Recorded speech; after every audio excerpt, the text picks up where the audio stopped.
Since its IPO in 2019, this stock has lost 50% of its value and is starting to look like a very interesting potential undervalued stock. It's a high growth company and was a very popular IPO when it came out, so let's discuss it here today. Guys, if you want me to keep covering high growth stocks and making more videos like this, just smash that like button down below to let me know. And if it's something you guys want, I will keep doing this with tons more individual high growth stocks. So the company we're discussing today is SmileDirectClub, ticker symbol SDC. And they IPO'd recently, and I want to spend some time discussing it because the stock has taken a massive tumble and it has investors questioning whether this is a good opportunity here and a good value for the stock, or if this could potentially be a value trap for a business that was already overvalued to begin with. So let's find out, let's discuss it, let's understand this business, and let's determine if SmileDirectClub is a good investment. So many of you know that SmileDirectClub IPO'd last year and it was one of the most hyped up stocks of the year. Many investors had used their products personally or knew someone that did, which led to a lot of optimism and hype around the business.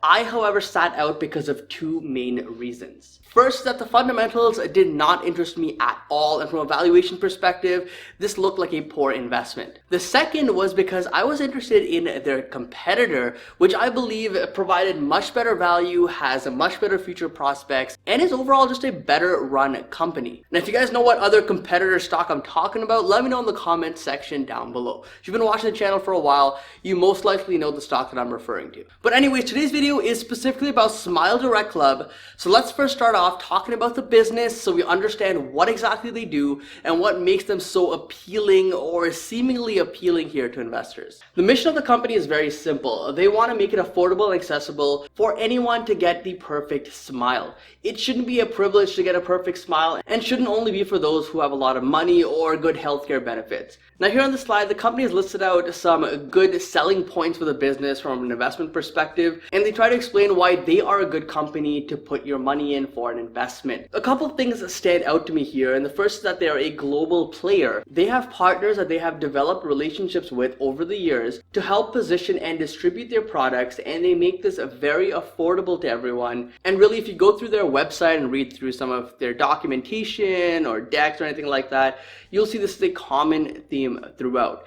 They are cheaper than the competition, but that may be for good reason in my opinion. Some more stats they throw at us here at the bottom show that they have 1 million members now on their aligners.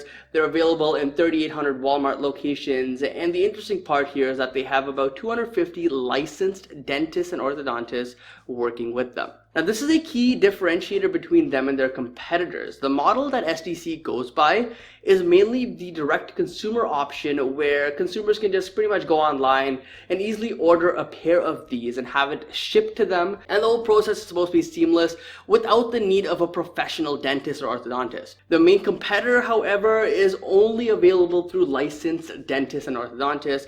And to me personally, guys, this is a product that should not be a direct consumer product because things can definitely go wrong with this, and the changes that it makes to your mouth and your teeth could have lifelong consequences. Now, I did mention that this is a worldwide player, and just about a week ago, they announced plans to continue their international expansion.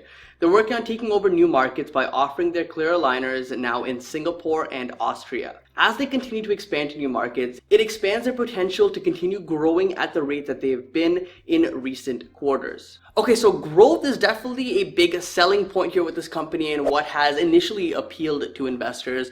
So let's spend a moment here to understand what their growth prospects look like for 2020 and 2021. As with many companies, 2020 is a wash year for SmileDirectClub, and the growth is expected to shrink by 20%.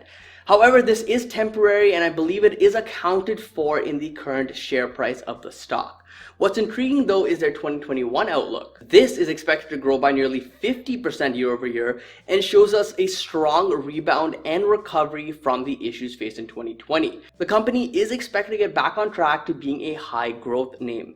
Revenue estimates for 2021 is expected to be just under $900 million or so, which is quite substantial for the business, especially considering their current market cap. SDC is a very volatile name, so by the time you watch this video, the valuation could have changed a bit, but I don't believe we'll see it change too much until earnings.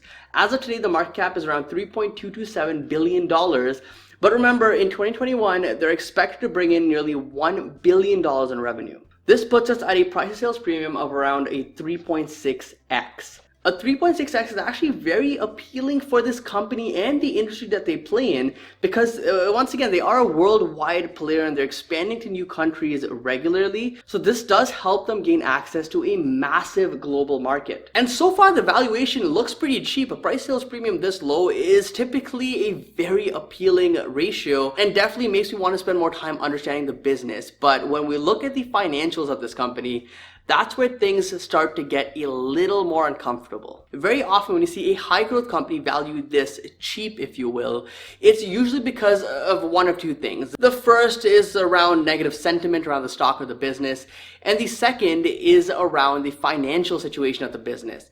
In SmileDirectClub, it's the latter here, and we're going to be discussing their financials, which to me had some big red flags. In my opinion, I think that the sentiment around this company is fairly neutral, if not positive, because people actually love the business. And a lot of investors, especially newer ones, don't really look at the financials here. They just see the brand, they say that they like the company, and they invest in that. But on this channel, we don't do that. We actually look at the numbers because for a long-term investment, the numbers need to make sense. Now, before we look at their income statement and their balance sheet specifically, let's spend a second here to look at a different metric that these companies are measured by, and that is by the amount of shipments that they have off their clear aligners. Here for SmileDirectClub, we see that in Q1 2020, we did see an increase year over year versus Q1 2019, and this resulted in good growth in revenue year over year.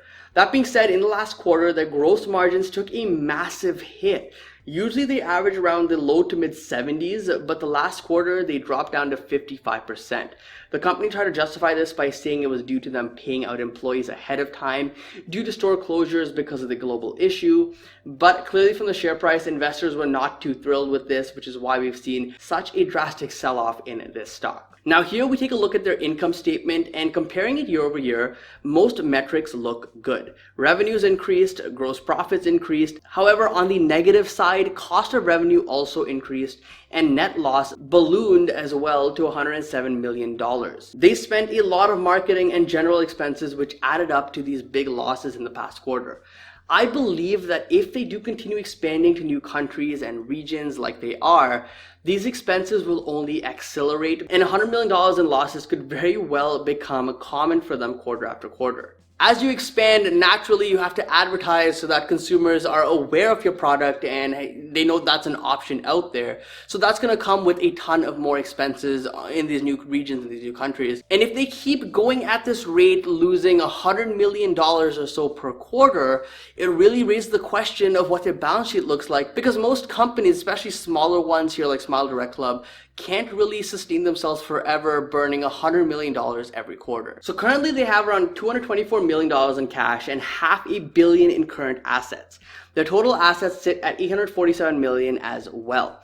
This right away should raise some concerns, guys. If they're burning $100 million a quarter and this continues like we're discussing here, this means that they are burning $400 million a year. As of today, while they have enough total assets to cover this, they don't have the liquidity on hand in the short term to cover these obligations. This is a concern, so we'll have to see in their next earnings if they are able to manage these losses and reduce it, or if it remains around the $100 million mark. And guys, we haven't even looked at the liabilities yet, so let's spend a second looking at that.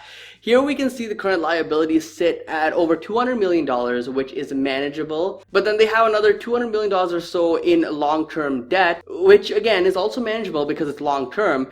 But this adds up to total liabilities of nearly $500 million. Comparing this to their total assets, they have a cash to debt ratio of around 1.75x, so they can manage and they are in okay standing.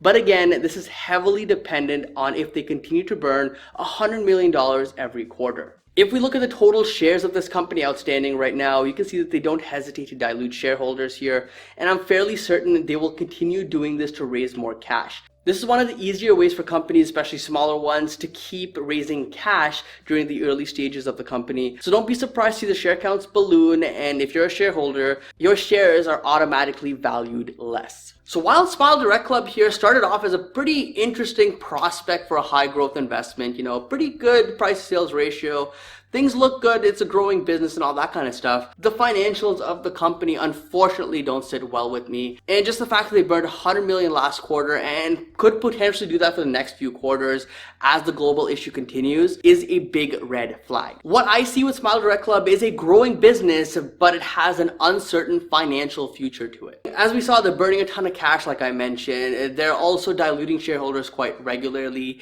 And the priority of the business is kind of on survival right now, which as a shareholder, again, doesn't really sit well with me because I want to see a business that's thriving with or without my money. I don't want them to have to rely on shareholders to pay down obligations, to pay down debt and all that kind of stuff. I want the business to be pretty self-sufficient, be in a strong financial position, and then as an investor, I benefit from that as I ride the wave with them. This is such something I look for in my investments. I want to make sure that the businesses that I put my money into are able to grow with or without me. And if they can grow without me, that looks like a great prospect for an investment. And if they can't, that just means they're using my capital to pay down their obligations. And like I said, in the end, if worse comes to worse and they have to file for bankruptcy or something like that because they can't continue burning cash at this rate, then guess what? Shareholders are the lowest priority on that list. And although I gave them my capital to use towards their debt and all that stuff, I would most likely lose my entire investment in that scenario.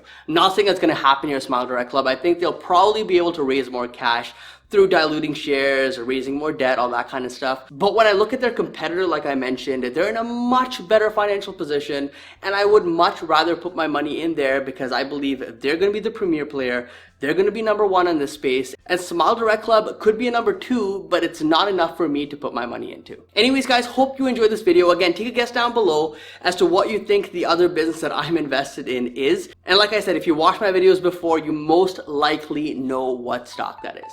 Either way, thank you so much for watching. Hope you learned something from this. Don't forget to invest positively, and I'll see you in the next one. Peace.